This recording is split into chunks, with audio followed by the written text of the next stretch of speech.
lo que pasó, para abrir la semana, lo que pasó, pasó. Bienvenidos al tren por Sui Generis. Recoge tus cosas y largo de aquí. En nombre de Silver no quieras seguir. El Thunder cruza todas las barreras y está a un triunfo de la estación 60. Jay tuvo un nivel impecable en el último cuarto para quebrar a los Knicks. Llueve sobre mojado, Joaquín Sabina y Fito Páez. Boston llegó a las 50 victorias sin Jaylen Brown, con un Tatum renacido y Pritchard encendido. Charlotte tuvo un fin de semana fatal con 2 derrotas. Todo lo que brilla no es oro, los Palmeras. Esta te la debo. Sexto triunfo seguido para los Nuggets, que amenazan a los Lakers en la lucha por el tercer lugar. Pero volvieron a tener lesiones de Cam Johnson y Spencer Jones. Baby Cohete, Caramelos de Cianuro, un grupo español, Alperen Sengun estuvo acertadísimo y facilitó el triunfo de los Rockets sobre los Pelicans. Le disputan el quinto puesto a los Timberwolves. Llegabas o llegaste cuando menos te esperaba, Leo Dan. Indiana se dio un gusto y sorprendió a Miami, que cayó al 9º puesto del este. El equipo de Rick Carlisle festejó por segunda vez en los últimos 20 juegos. Y así los recibimos a todos ustedes dándoles la bienvenida. Me hubiera puesto un pañuelo para hacer la de Leo Dan, flaco, pero no tenía a mano. O sea que no tenía y hubiera sido completa porque te canté ahí un bienvenidos al tren, bienvenidos al NBA Europa. Después de las declaraciones de hoy, y declaraciones no, de algunas informaciones que van saliendo. Me gustó el llueve sobre mojado, me gustó Páez Sabina, gran versión en vivo de Páez solo también. Y con Caramelo de Cianuro me sacaste una sonrisa, banda punk española. Sí. Y todo lo que no brilla solo yo lo tengo por la Mona Jiménez. Pero ahí me pusieron los Palmeras. Es más de la Mona Jiménez. Puede ser, puede ser. Me parece que hay versiones de todos, pero creo que es de la Mona. Sí. La Mona tiene 80 y pico discos, ¿viste? Como tenés que hacer memoria de todas las canciones, es imposible. Un grosso. Tengo una foto con la Mona. Mirá. Cumpleaños de Marcelo Milanesio en Córdoba. Invitado a la Mona. Y te imaginás todo el cholulaje. Sí. En ese momento estábamos los de ESPN, o sea que con Ale Pérez, bueno, la vieja camada. De la época en la que todavía el pueblo le decía la Mona, no como ahora que los cordobeses, para diferenciarse del resto del país, le dicen Jiménez. Claro. La Mona le dice al resto del país, en Córdoba es Jiménez, nada más. Sí. Bueno, acá estamos después de un fin de semana movido. Estuvo lindo el fin de semana, lo que pasó, nos vino recargado. Ayer tuvimos estos 9 partidos, repasando un poco todo lo que nos ha dejado. Un nuevo golpe a Miami Heat, en este caso de parte de Indiana, que se acordó de ganar. ¿Sí? Se dio cuenta que podía ganar y metió un par en la última semana. Pasó por arriba a Houston a los Pelicans. El Thunder haciendo de las suyas también allí en el cierre. No fue contra Sacramento, pero ganó OKC Thunder. Boston y una muy buena victoria sobre los Hornets. Bueno, de todo un poco, ¿no? En la jornada de ayer. Y en un momento estábamos en la transmisión yo estaba de backup, pero estábamos ahí en TNT Sport y en HBO Max con Golden State y Denver Nuggets, Fer, y parecía que lo que queda de estos Warriors y como puede, parecía que le iban a dar un disgusto a Denver, ¿eh? Sí, la pasó bastante mal Denver, lo mencionamos ahí, las 2 lesiones obviamente pesan. Un equipo de los Nuggets que queda ahí luchando por el tercer puesto con los Lakers quizá con una pequeña ventaja, además de tener el tiebreak a su favor, pero un equipo con mucho talento. Y en el medio de toda esta discusión de quién va a ser el MVP, que ya empieza a caer pesada la discusión del MVP también, hay que decirlo. Pero, bueno, un tramo interesante, ya quedan 2 semanas, así que muchísimo para seguir. Sí, yo me quedé con un debate ya desde hace varias semanas, sobre todo después de lo que pasó el viernes con lo de Wemby, MVP y demás. Está creciendo el relato por todos lados, flaco, está cada vez más fuerte. Sí. Y un poco también con lo del novato, pero yendo al MVP, Wemby se va a convertir en el tercer jugador de la historia en ganar 3 estadísticas seguidas de taponador, después de Dikembe Mutombo y Marcus Camby, casualmente los dos con Denver Nuggets. Sí. no es poca cosa para la edad que él tiene. Y no es poca cosa pensando que probablemente lo puede ganar 15 años consecutivos. Sí. Y yo entiendo lo que dijo Wemby y bien, tiene razón, o sea, él tiene a ver, sin duda va a ser el mejor defensor del año. Sí. Lo está logrando en una liga donde, como no se le da tanto valor a la defensa como al ataque, y él decía que muchas veces resignaba opciones ofensivas o egoísmo, porque también es la cultura de San Antonio, y la verdad que le doy la derecha, él podría tener mejores números adelante. Porque después nadie se fija. Cuando vos metés 45, la verdad que nadie se fija si tiraste para 57 o 79. Esto es lo que yo veo que replican los medios y que se hace también carne en el aficionado y que eso es lo que le gusta al aficionado. Eh, ¿Cuántos highlights hay de tapones contra los highlights de volcadas? Bueno, No, tiene que ser muy espectacular la tapa para que aparezca por todos lados. claro. ¿Qué tiene que hacer el tipo? Se tiene que colgar al techo, bajar la pelota con la mano, dársela a un Sí. compañero. Sí, o tiene que pasar como el otro día que en el partido contra Milwaukee que hubo una secuencia de 2 o 3 tapas consecutivas, un par de ayudas, y ahí es donde dicen, miren cómo afectan los tiros del rival, etcétera. Y ahí lo hacen Bueno, también porque fue claro. Maniama, pero no pasa seguido. Los tapones es lo que se anota, pero hay otro montón de tiros que el tipo, o sea, es hasta divertido ver cómo los rivales quieren pisar la pintura y lo ven a Wemby y hacen un rodeo y se van para otro lado. Sí, agarran la Y rotonda y siguen de claro, largo. porque no es no son los rodeos que hacía, no sé, para los que se acuerdan, Steve Nash, que generalmente lo hacía no porque estaba muy colapsada la pintura, sino que era una acción para buscar a un tirador liberado.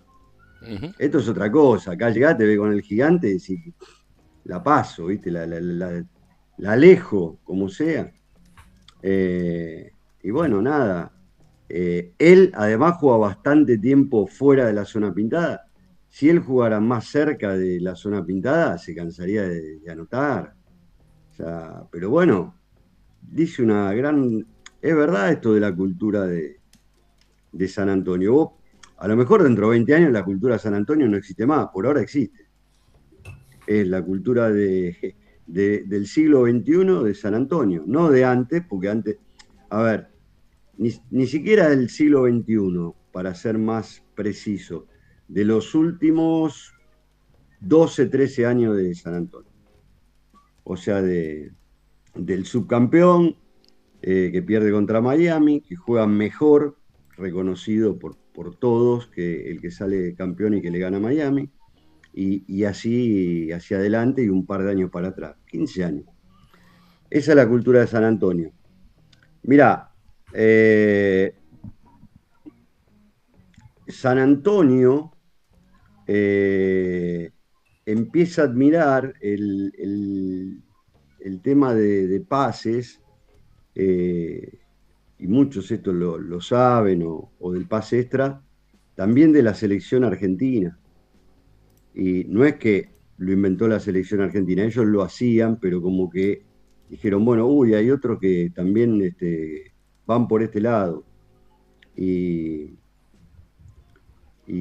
bueno, y eso se mantiene y evidentemente le deben picotear la cabeza. Lo dijo Basel también el otro día.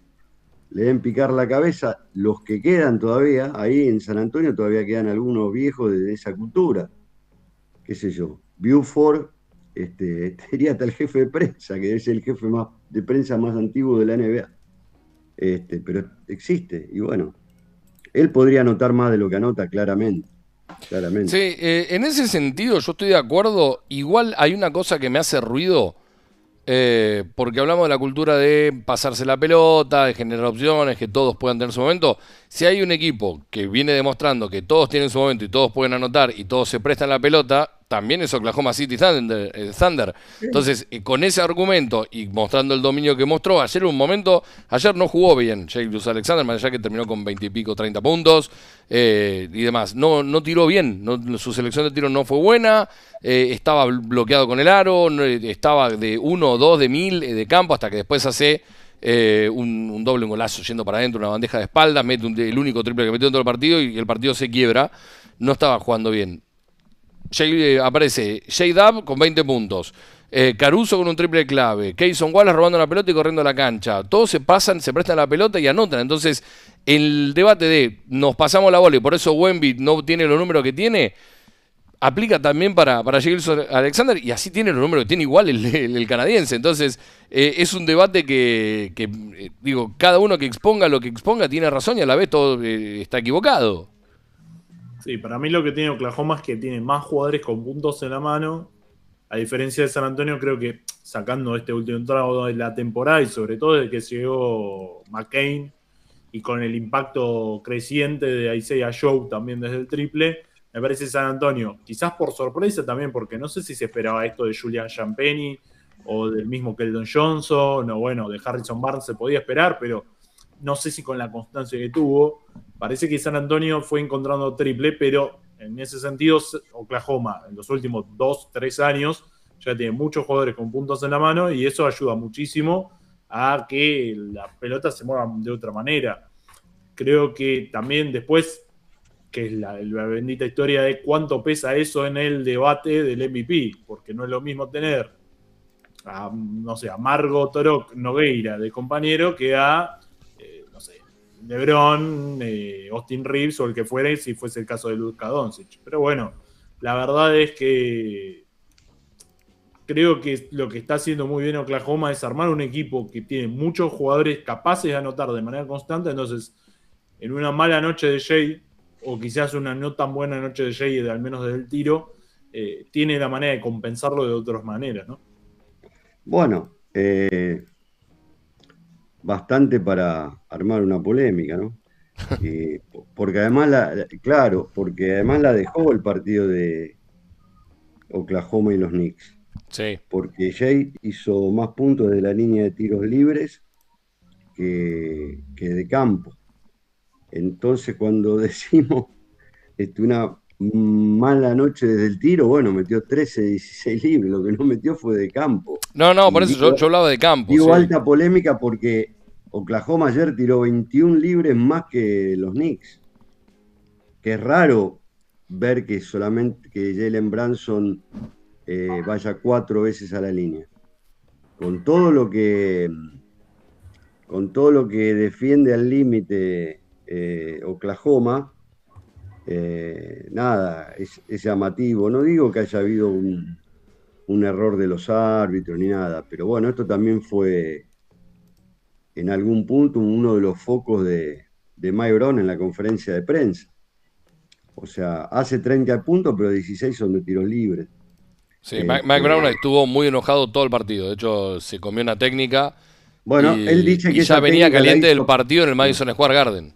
Claro, dice que esa técnica la provocó para que, bueno, esto es más viejo que el viento, ¿no? La provocó de alguna manera para que sus jugadores se den cuenta que él los iba a defender. Puede pasar habitualmente.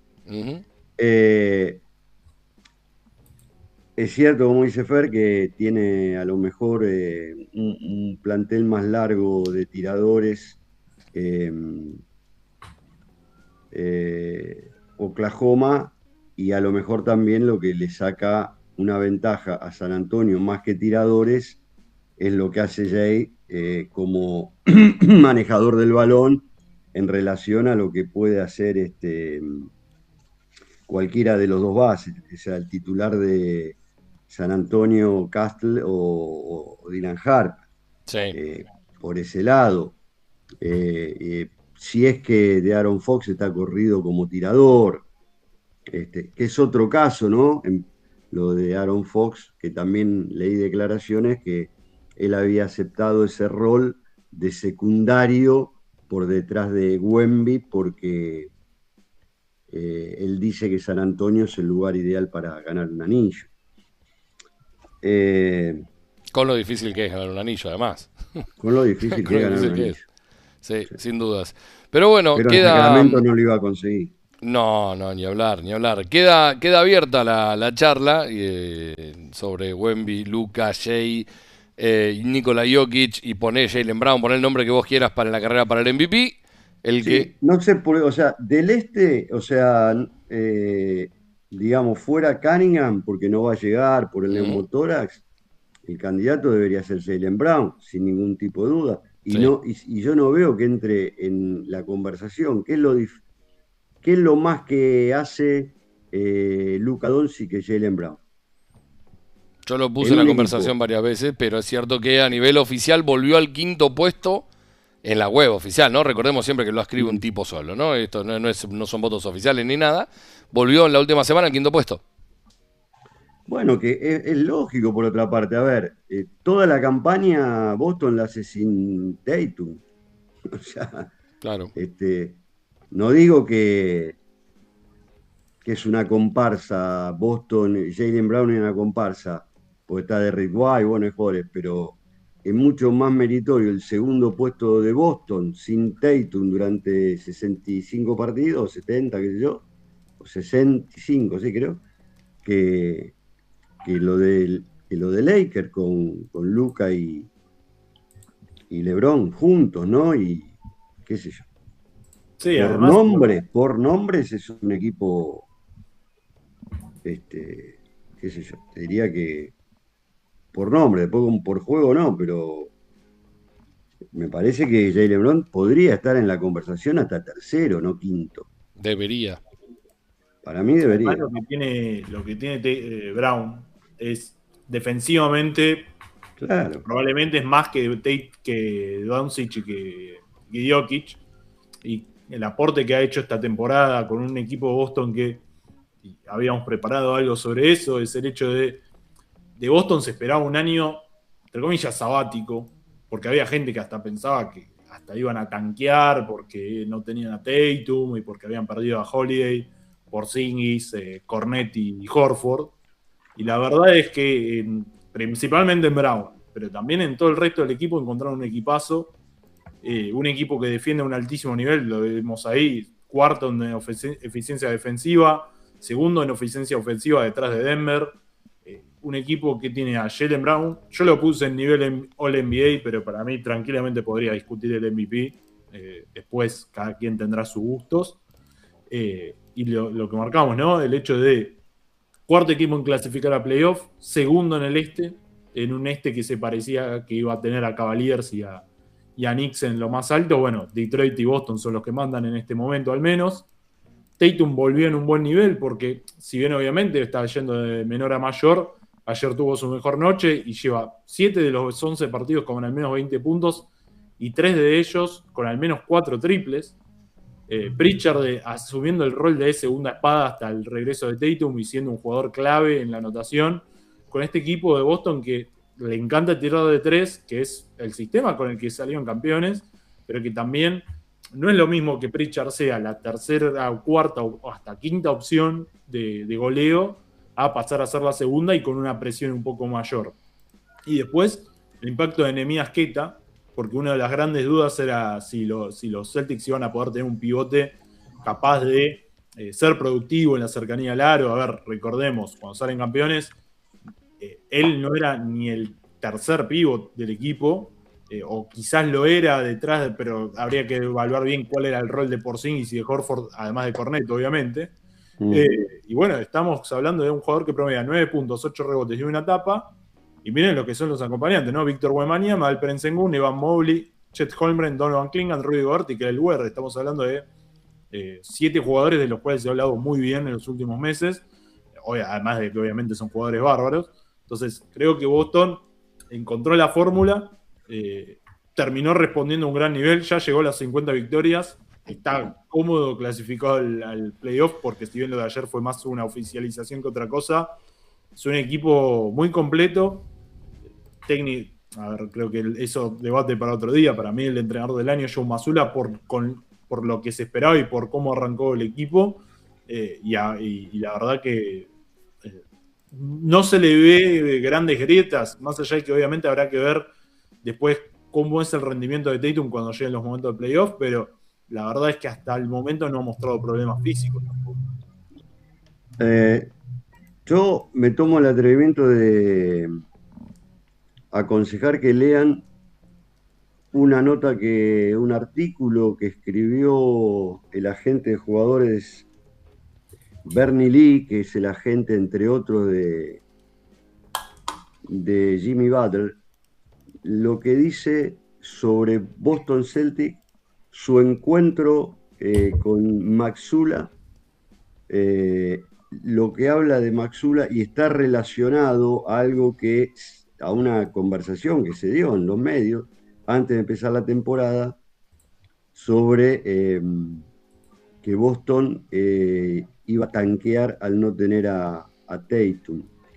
Es muy interesante. Yo sé que en este programa tenemos que no hablar de tanking por un tiempo. No, está permitido, se levantó el veto. Pero es muy interesante porque él en un momento dice, de ninguna manera se planteaba ni Brad Stevens ni Joe Mazzulla la posibilidad de no jugar a ganar con el plantel que pudieran tener. Y acá está la campaña que hacen. Y eso también tiene para mí, modo de ver, un valor extra, porque ante una situación así es contrafáctico, pero no sé lo que hubiesen hecho otros equipos. De hecho, sé lo que pudieron hacer. O sea, Indiana no tuvo a su figura principal. Podríamos decir que Tatum era la figura principal de Boston. Y sin embargo, no jugó a ganar. No jugó a ganar. Y de hecho, cuando se lo propone, cuando tiene margen de triunfo respecto a los últimos, como ayer ante Miami, juega a ganar y gana. O sea que en lugar de este récord vergonzoso después de ser subcampeón que tiene en la temporada, podría tener tal vez 15 victorias más. Y no lo hizo. Bueno, esa nota de Bernie Lee tomando como ejemplo Boston te pinta un panorama general de cuáles son las intenciones de algunas gerencias, las intenciones de algunos entrenadores y cuáles son los que no van a negociar jamás el tema de no jugar para ganar. Algún día, si quieren, podemos analizar el caso de Chicago Bulls también. Sí. Chicago Bulls es un equipo. Donovan, ya sabemos, ya lo dijimos, porque se va de Oklahoma, porque no quiere entrar en eso que quería Sanpresti. Y ahora este año la gerencia le cambia la mitad del equipo y el hombre dice, bueno, ¿por qué se la cambia? Porque de esta manera está bajando 110 millones de dólares la posibilidad para el año que viene de contratar jugadores sin siquiera pasarse el tope salarial. Sí, digamos, no tanquea, pero tampoco compite para meterse en playoffs Claro, directos. Compite hasta donde le da. Cuando fue el mercado de febrero, que se van Kobe White, que se van todos los que se van, el récord de Chicago era 24-25, o sea, era un equipo para play-in. De hecho, había arrancado la temporada 5-0. Pero todos esos jugadores de los que se va, era porque había que renovarle el contrato. Trae a otros que también hay que renovar el contrato, que no lo va a renovar, Colin Sexton, eBay, qué sé yo. Bueno, entonces Billy Donovan ya está diciendo por lo medio que él quiere tener una conversación con la gerencia de Chicago, que no tiene historial de tanquear, y con Arturo Carnillova, bueno, Arturo Carnillova de la gerencia, después con los dueños, porque ella tiene una oferta sobre la mesa de North Carolina, claro, que lo acaba de echar a Hubert Davis. Entonces dice, bueno, si yo me voy a tener que quedar acá para hacer otro año de esta manera, donde me pintan la cara y en febrero no gano ni un partido, me voy. Claro. Claramente. Bueno, pero o sea, y a mí me encanta ver esto que publicó Bernie Lee y agregarle a todo lo que creo de Maxula como valor de entrenador, que sea un tipo que no se va a doblar ante una situación así. Y ojalá que lo arreglen con las próximas reglas, porque realmente es vergonzoso. Sin dudas. Ahora, hablando del año sabático de Boston, sabático obviamente entre comillas gigante, por lo menos lo pusimos en el Zócalo, ¿Qué es lo que más le sorprendió? Puedo decir, el funcionamiento colectivo me parece que es demasiado vago, más allá de que es una manera muy elegante de explicar que te asombra la manera de jugar de estos Boston Celtics. Pero, ¿qué es lo que más les asombra si tienen que elegir un punto? Hay muchas cosas que han sido asombrosas, el nivel de Nehemías Queta, el paso adelante de Pritchard siendo titular, pero cuando volvió a la banca tras la salida de Simons, se mantiene en el mismo lugar, la vuelta en poco tiempo de Tatum tras una lección de Aquiles, el nivel de Jaylen Brown, el Stay Ready Group, ¿no? El grupo siempre listos que tiene en la banca, no importa cuál sea el nombre, entra y produce. ¿Qué es lo que más les ha sorprendido de estos Boston Celtics, Flaco? Mirá, a mí lo que me vuelve a sorprender es el acierto con jugadores jóvenes. Con Hugo González, por ejemplo, con Baylor Scheierman, eh, con el acierto de llevar a Luca Garza, Jordan Walsh. que personalmente me he mofado de él cuando estaba en Minnesota porque hablábamos que era un juego de vestuario. Eh, Comparémoslo con Brooklyn. Brooklyn tuvo 5 elecciones de primera ronda en el draft, en el último draft. Sí. Ninguno creo que va a estar ni en el All Rookie Team 1 ni en el 2. Entonces, no es que todos los que están en la NBA saben, todos tienen el mismo programa de Big Data. Acá hay ojos más expertos que otros, claramente, como en todas las profesiones. Por eso unos están en Boston y otros están en Brooklyn Nets. O imagínate que vos elegís 5 tipos y al día de hoy, no sé, Fer, Leo, ¿ustedes creen que alguno va a estar en el All Rookie Team 1 o 2? No. De los Traores, Araf, todo eso. No deberían. No ¿Eh? deberían. La realidad es que no debería estar ninguno de ellos. Bueno, entonces, eso es lo que a mí me sorprende de Boston, que le siga dando, como vos muchas veces dijiste, Leo, oportunidad a un jugador joven como Jordan Walsh. Me sorprende, porque no es a ver, no es Sacramento que viene una franquicia, vos decís, uy, mirá, le da oportunidad. No, es Boston, hace 2 años fue campeón.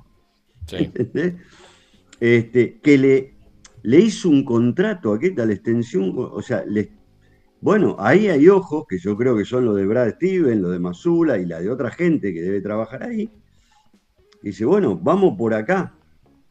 Porque además ellos creen que con eso pueden ganar, no es que le dan oportunidad como dijo antes Fer, a Fer Torok, a Margo y a Noveira, ¿viste? Le dan oportunidad a lo que ellos creen.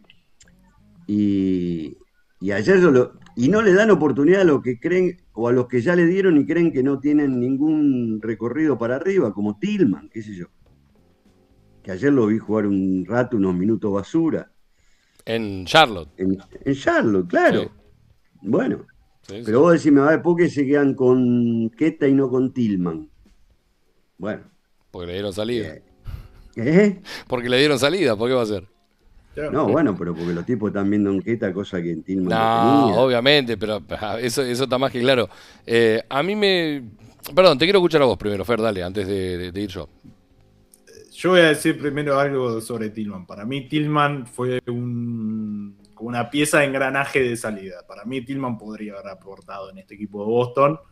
No siendo titular, pero creo que con un poco más de salud, que es el gran problema de Tillman desde que llegó a la NBA, creo que hubiese andado mejor. Pobre Después, sapo. del otro lado, el tema es, en algún momento Calvin Booth, cuando salieron campeones los Denver Nuggets, después del 2023, dijo que había que estirar la ventana de campeonato, es decir, apostar a un proyecto, digamos, con jóvenes que vayan supliendo algunas salidas de veteranos y seguir estirando un poco la chance de salir campeón, que Denver, la verdad, la sigue teniendo.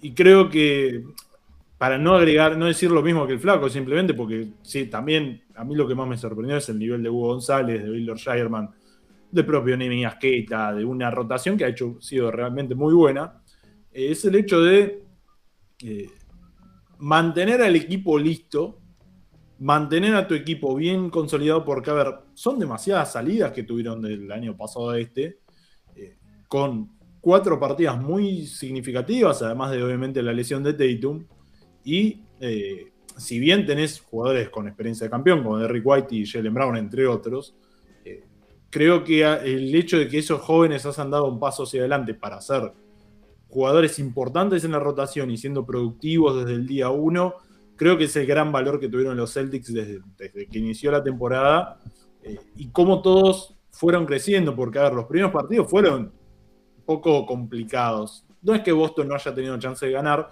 pero sí que, a ver, como todo se estaba acomodando, y la decisión de darle esos minutos a Anthony Simons, que creo que salió más por una intencionalidad de fortalecer el puesto, que a ver, si bien Queta lo ha hecho muy bien, creo que Vucevic encontraban algo más para esta rotación. Creo que Simons podría haber seguido tranquilamente y tampoco hubiese sido una mala decisión. Y es un equipo que sigue abroclado y pegado a su idea de, en vez de construir de atrás para adelante, construir de adelante para atrás, porque es un equipo que defiende a un altísimo nivel, está clarísimo, pero que nunca abandonó su idea de tirar triples, y cuando ha perdido, muchas veces ha perdido por errar triples abiertos, no tanto por tomar malas decisiones. Entonces, creo que hay un gran mérito de Mazzulla, y un gran trabajo obviamente de Jaylen Brown ante este escenario que se presentaba complicado. Sí, yo estoy de acuerdo obviamente con todo lo que dicen, por eso enumeraba un poco las cosas que podían llegar a sorprender al inicio de la temporada. Si tengo que elegir una, ¿cómo voy a quedarme cómo ha sabido desde el cuerpo técnico, con Mazzulla a la cabeza, con Stevens desde atrás y demás? A Stevens lo voy a poner en las dos cosas que voy a decir de los Celtics.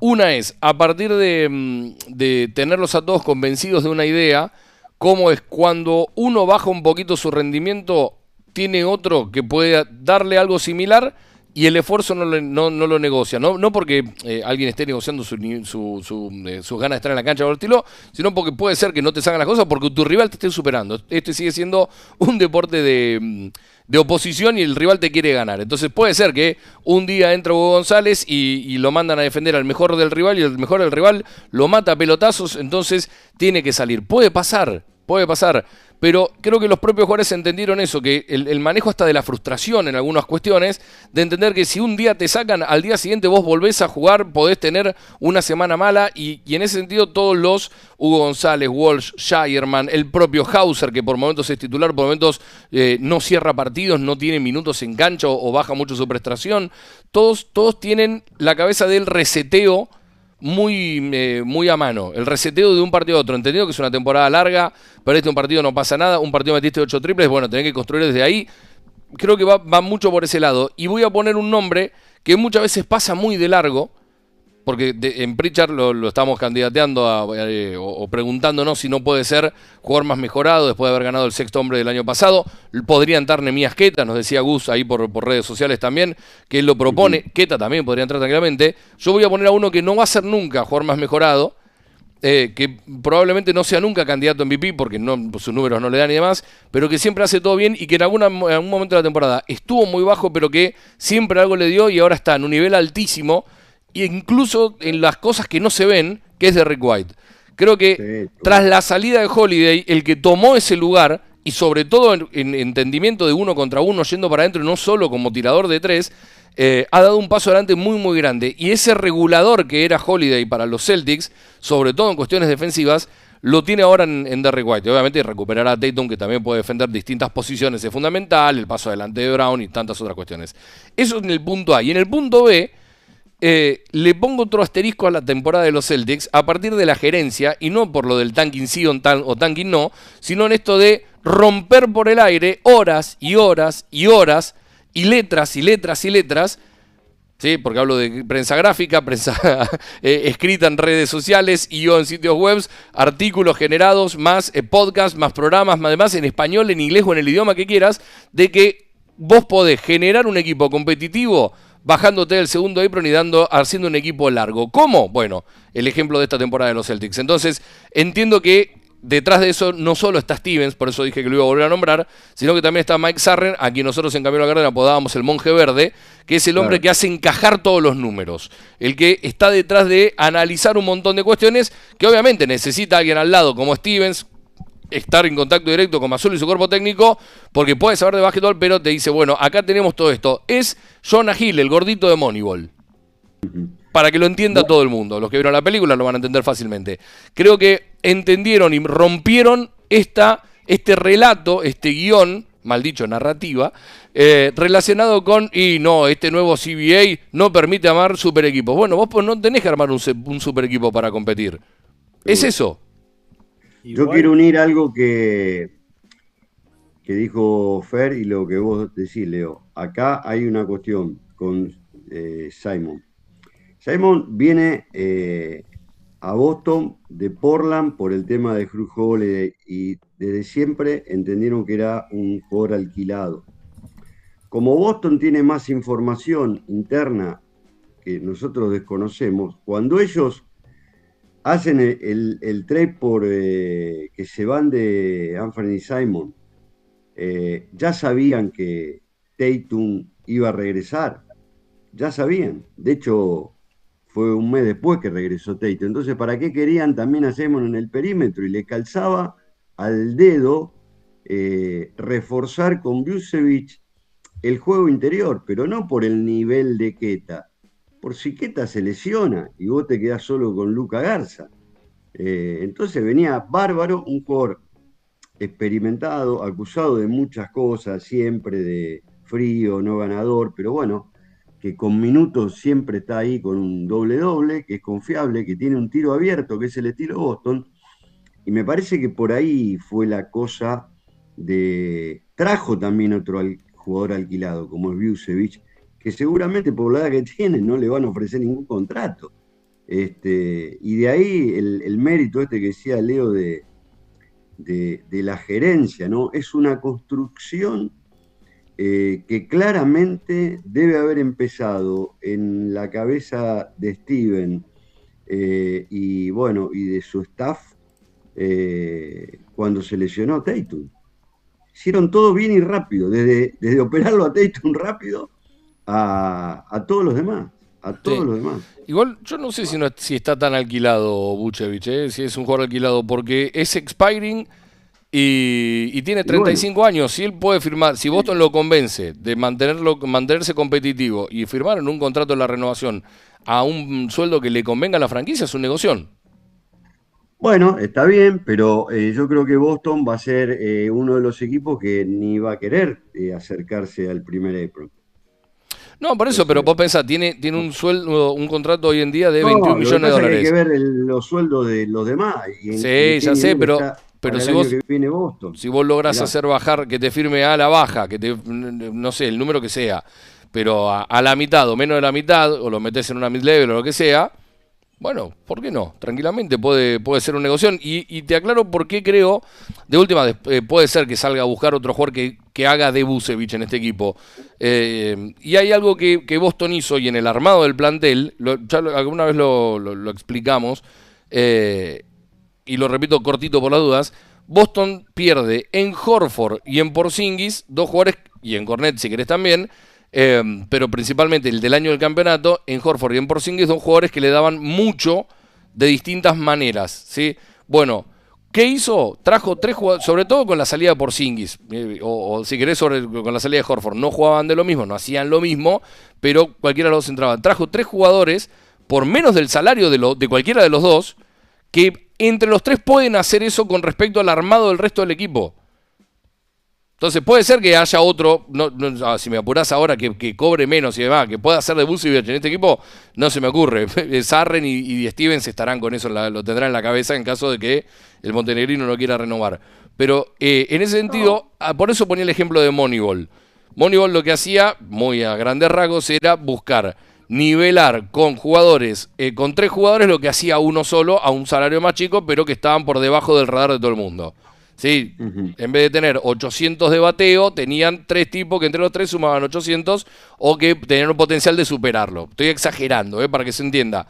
Boston con Porzingis tenía una cosa, con Queta, Garza y Vucevic, entre los 3 tiene algo que le puede sumar al equipo de lo que le daba Porzingis con respecto a los otros 4.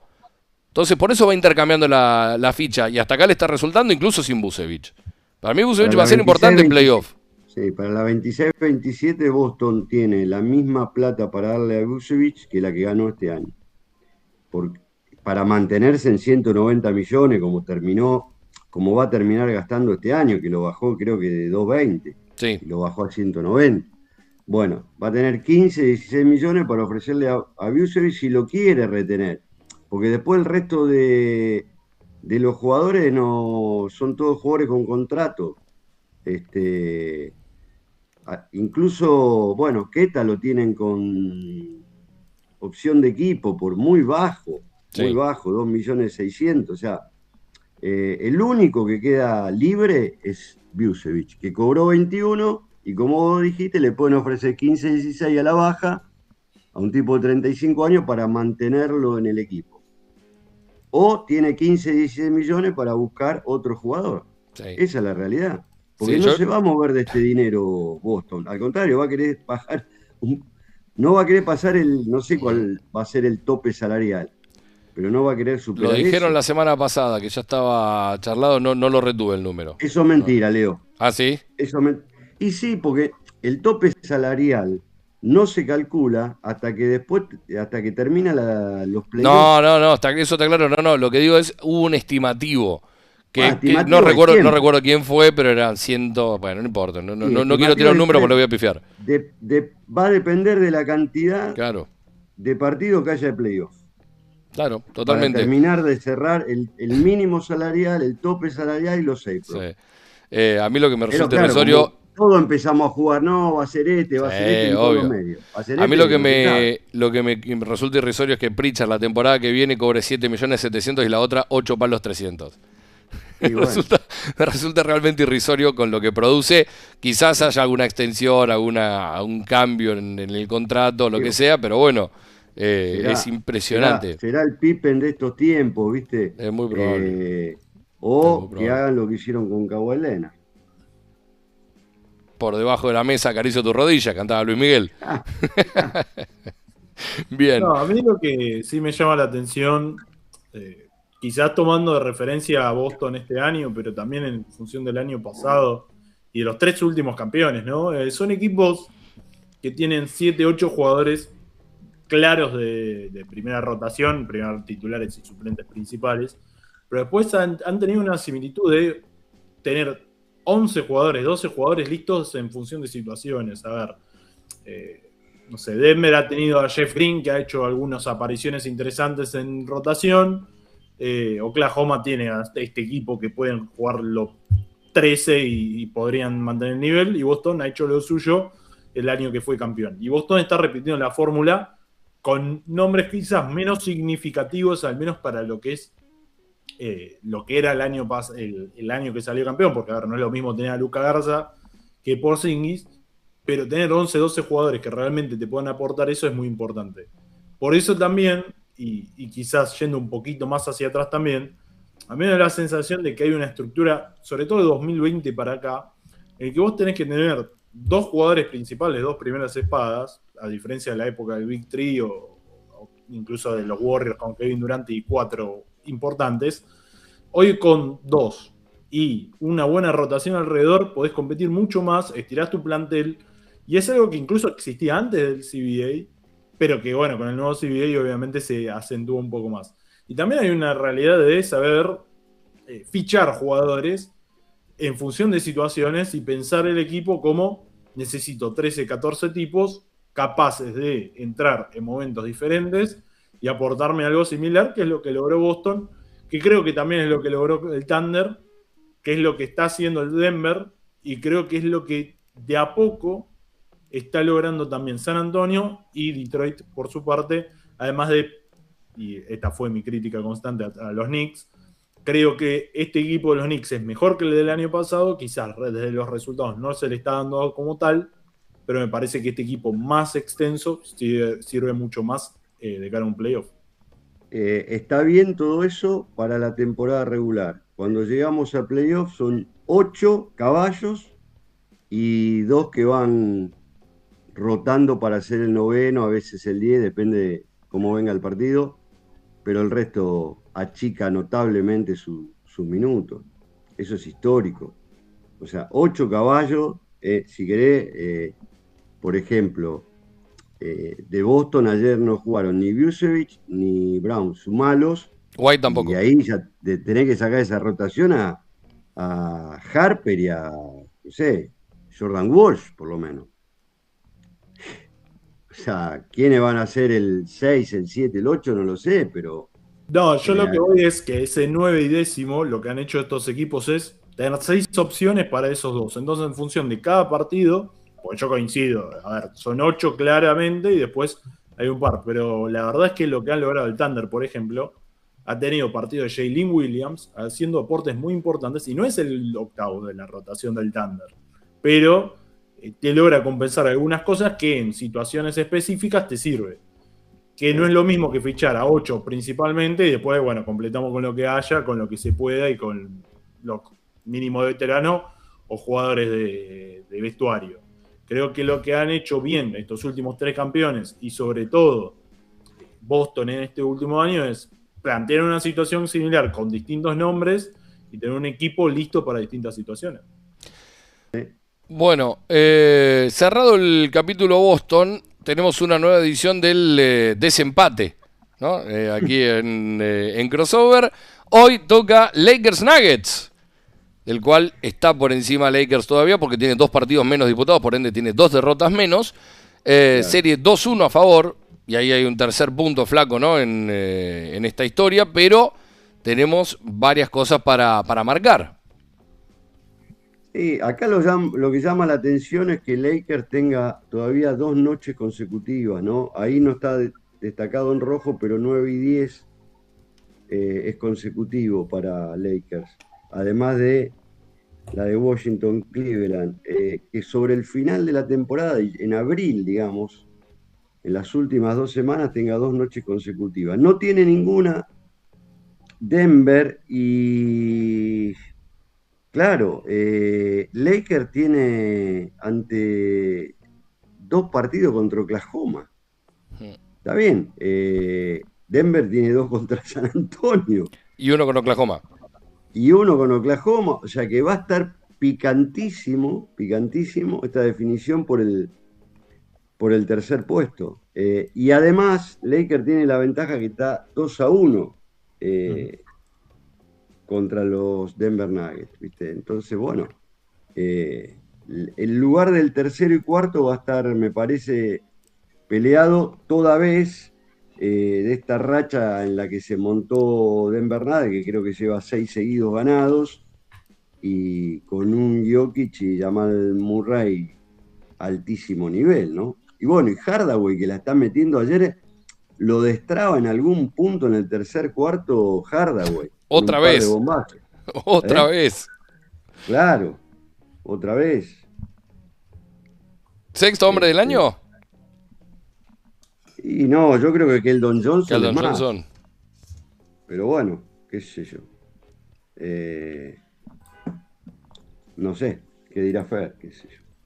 Yo tengo a Keldon Johnson como sexto hombre del año y después hay una realidad de tenés un equipo de Lakers que tiene una ventaja de 2 juegos, o a ver, son 2 derrotas de Denver, pero siguen siendo 2 juegos, y tenés algunos partidos como el de Washington esta noche que obviamente siempre que Sí, ganas cumplís con lo que se espera. Después puede pasar cualquier cosa, esto es básquet y hemos visto sorpresas, pero creo que los Lakers tienen una ventaja y de no mediar grandes problemas deberían sostenerla. Eh, Denver lo que además necesita es empezar a tener un poquito más de suerte también con la salud, porque entiendo que sí. todos necesitan estar sanos, porque todos necesitan estar Ujú. sanos, pero además han tenido muchas lesiones en toda la temporada. Preguntale a Minnesota si no, que ahora se confirmó una tendinitis rotuliana para Jaden McDaniels y ya no es día a día, es semana a semana. Y Claro. estamos a 2 semanas de que se termine todo. Sí, hoy vuelve Edward de todas maneras, ¿no? Pero Ujú. bueno, ayer me causó mucha gracia cómo le sacó la vincha Peyton a Nagy en esa trifulca que se armó, que estaba más o menos tranquilo la cosa y ¿quién fue? Alguien lo empuja a Melton un poquito y ahí, bueno, y yo creo que para enfriar es que le arrebata la vincha el guante, el hijo del guante, a Nagy, que no entendía nada, cómo le sacó la vincha de la cabeza. Pero además fue sutil, viste, que le tiró un subutrule. Rapidísimo, rapidísimo, cómo se la arrebató de una. No Sí. tuvo. Este, Lo que sí llamó la atención es que haya habido. Elger Krayer era el que estaba a los empujones con los jugadores de Denver. Lo que llamó la atención es que hubo un par de escenas así de. ¿Cómo que te gusta decir algo, flaco? Rifirrafe. Riff y Raff, sí. Y en ninguna estuvo metido Draymond Green. En ninguna. Yo creo que está hasta veterano para pelearse, ¿viste? Ya no. Y No además quiere, no quiere después, saber nada. la temporada de Golden State lamentablemente se fue al tacho y más ahora que el otro día Steve Kerr adelantó que lo de Stephen Curry, ellos lo necesitarían antes de que termine la temporada regular para darle un par de partidos de juego, de actividad, pues lleva 25 que se perdió. Claro. Son más de 2 meses. Entonces, ponerlo directamente en un play-in, no sé qué, a ver, qué puede pasar. Y después otra cosa que de ayer me llamó mucho la atención, la paliza que se comió Orlando con Toronto. Orlando es un Sí, equipo lo que me sacó de la parece, cancha. Lo sacó de la cancha. pero lo sacó de una cancha en 70-43 el primer tiempo. O sea, lo sacó de una manera increíble de la cancha. Y ojo, sin Ingram, sin Quickly. O sea, vos decís, pero ¿qué pasó? Con Orlando, ¿no? Más allá de lo de Frank Wagner. La verdad, eh, son esas cosas que Ujú. no te las esperás, no te las Sí. esperás. Sí, creo Eh, que también es un poco el caballo que extraño del este es Toronto. Porque tiene un equipo muy talentoso que te puede meter 200 puntos. Con un Scotty Barnes que, a ver, no va a ser el jugador defensivo del año simplemente porque Wembanyama existe. Claro. Porque si no, lo tendría que ganar Scotty Barnes. Y la verdad es que tiene un equipo muy interesante. Yo creo que si todo terminase como está hoy, para Cleveland no sería un rival para nada fácil. Y no sé después qué pasa si llegase a ganar. Entonces, me parece que es el equipo impredecible que tiene el este, para bien. Quizás los Cavaliers es literalmente lo opuesto, para mal puede llegar a ser una mala. Un equipo que se esperaba que esté entre los primeros dos, ya no lo está. Probablemente tampoco termine tercero y vamos a ver hasta dónde le da en playoff también. Vos decís que a veces Toronto es caballo y a veces cebra. Sí, hay un poco de todo. Hay un poco de todo. Está bien, está bien. Se han discutido en los últimos días esto de, che, si los Knicks deciden ir un poco para atrás para tratar de cambiar posición con Cleveland e ir por el otro lado, yo no sé si alguien quiere jugar con Toronto en primera ronda en ese sentido. Porque vos para No, caer a la cuarta colocación en la primera ronda te toca sí o sí Toronto. no es un viaje cómodo ir a Toronto. No, pero No, es un equipo. más allá del viaje, basquetbolísticamente, no sé si te conviene. Yo creo que a esta altura, la verdad, no hay que elegir. No, que Y toque lo que toque. nadie está mirando elegir, porque vos decís, bueno, me conviene ser cuarto, que tengo ventaja sobre el quinto, pero después te metes en otra llave, ¿viste?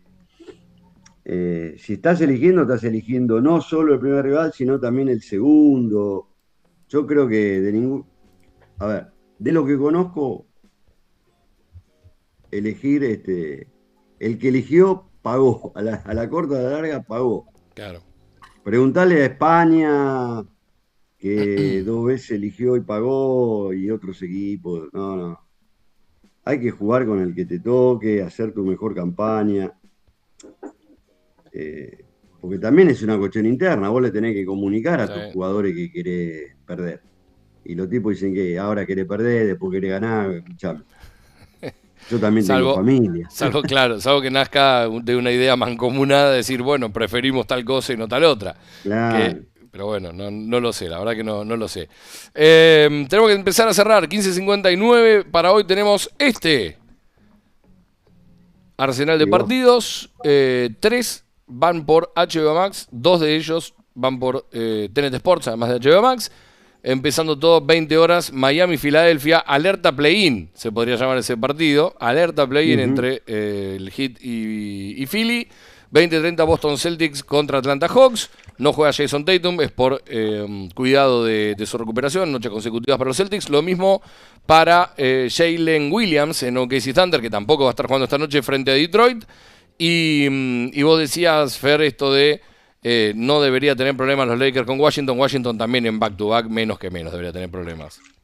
No, es verdad. Pero que el partido de la noche claramente es Miami-Filadelfia. Me gusta el Thunder Detroit igual, ¿eh? Sí, obvio. 1 contra 1. También es un partidazo. Y sobre todo en este Filadelfia, que si presenta el mismo equipo que presentó el sábado en Charlotte, es otra historia totalmente diferente y se notó porque cuando hubo que ejecutar en la segunda mitad, Filadelfia jugó muchísimo mejor que Charlotte. Al equipo de los Hornets se le costó muchísimo. LaMelo Ball tiene un último cuarto destacadísimo después de una noche mala que tuvo. De hecho, en un momento iba creo que 3 de 15 desde el triple. Y Filadelfia con un poco de la experiencia de Embiid y para mí un Paul George muy determinante lo terminó ganando. Yo tengo ahí un último repaso de actualización, si quieren, sobre los premios All NBA 1, 2 y 3. Dale, déjame decir solo una cosa con respecto a Filadelfia. Juega Tyrese Maxey, está disponible. Sería el equipo prácticamente completo. Falta solo Johnny Broome, que no va a volver. No, dejate de embro. Pero por eso, están todos. Pero ¿cómo tengo que aguantarme a este tipo yo acá en este programa? Johnny Broome, falta Johnny Broome. Es lo mismo que diga. Bueno, yo te digo lo que está en el Falta Injury Report. El Dr. J en la platea, boludo. O sea, es lo mismo. El Dr. J lo llevan a todos lados. El Dr. J no se negocia. El Dr. J es más influyente si está en la platea que Johnny Broome en el banco de suplente. No tengo dudas. Bueno. Nada. Es lo mismo que yo te diga, en Boston falta Yulga, ¿viste? ¿Qué hace Yulga? Jodeme. Bueno. ¿No querías hacer el repaso? Claro, de los premios. No, pero estaba esperando que me autoricen. Pero si te dije, dale, déjame meter lo de Maxi, nada más. Ok. Del mejor quinteto de la temporada pasada, Anteto y Tatum afuera, ¿no? No le dan los partidos. Sí. Jay está ok, Mitchell está ok, y Jokic tiene que jugar 6 partidos lo que le queda a Denver. Si no, se puede quedar afuera. Del segundo quinteto, Edwards tiene que jugar 6 partidos. Bueno, vuelve hoy. LeBron, Curry afuera. Mobley tiene que jugar 6 partidos y Branson está ok. Y del tercer quinteto, Cunningham va a estar afuera porque no le da. Haliburton y Jalen Williams afuera. Quedarían Cat, que no sé si va a estar para el tercero. No creo ni que esté para el segundo. No sé, tal vez sí. Y Harden quedan del que fue el tercero el año pasado. ¿Harden puede estar para algún quinteto este año? No, ¿no? Un tercero, ¿no? Un tercero. Podría. Un tercero bueno, podría. lo que pasa es que acá se tienen que meter Wembanyama, se tienen que meter Luka Doncic. ¿A Barnes lo nombraste? No lo nombré, podría Podría estar. meterse. Jalen Johnson podría meterse. Jalen Johnson. No, ese está afuera, no le dan los partidos. Jalen Johnson. Jalen Johnson, el de Atlanta, digo yo. El de Atlanta, sí, podría estar. Podría entrar tranquilamente. Jalen Duren estaba. No estaba. Y creo que tranquilamente podría entrar también. Podría entrar. ¿Puedo hacer una pregunta? Sí. Por el mismo precio, a esta altura. ¿Brandon Miller no es un tercer quinteto? Sí. ¿De Charlotte? Tranquilamente podría. Podría estar Kevin Durant también, qué sé yo, no sé. ¿No le da? ¿Llega? Por la cantidad de partidos, sí. Parece que sí. Y sí, podría, tranquilamente. Pero bueno, se empezará a discutir. Que no estuvo en el anterior y que tiene que estar es Kawhi. En alguno de los tres. Y Kawhi, claro. Pero no sé si le dan los partidos a Kawhi, ¿eh? Creo que no le dan, ¿eh? No, Kawhi. Habrá que hacer informe para mañana. Bueno, Está bien. Bueno, lo buscamos, perfecto. Bueno, nos vamos, será hasta mañana que volvamos con mucho más de crossover aquí por UQ Play, con otra vez dejamos los partidos y nos despedimos. Flaco, Fer, abrazo enorme a ustedes dos, y ya mandé a pedir una camiseta de Johnny Broom para vos, Marcelo, así, Bien. así la Ahora, podés traer. después de Miami y Filadelfia no habría que ver OKC, ¿lo dijimos, OKC Detroit? Sí. Lo dijimos. Sí. De hecho, los dos van por HBO Max y TNT Sports, así que podés dejar TNT Sport puesto y van de corrido. ¿Cuál le toca al relator? San Antonio, Chicago. Muy bien. El que no va por TNT Sports. Vamos solo por HBO Max con ese, pero bueno. San Antonio, Chicago va por ESPN. No, para México. Para México. Solo para México, el resto de Latinoamérica lo hacemos nosotros. Sale para México también, ¿por qué no mencionas? Sí, también sale para Ecuador, y en Ecuador nos ven por HBO Max. Pero, digo, en México, y creo que Caribe va por ESPN, todo lo que es el resto de Latinoamérica, excepto México y Brasil, va por HBO Max. Bueno. Y ahí estaremos. Amigos, buen lunes, buena semana, será hasta mañana. Gracias por acompañarnos, cerramos así un nuevo programa de Crossover por UQ Play.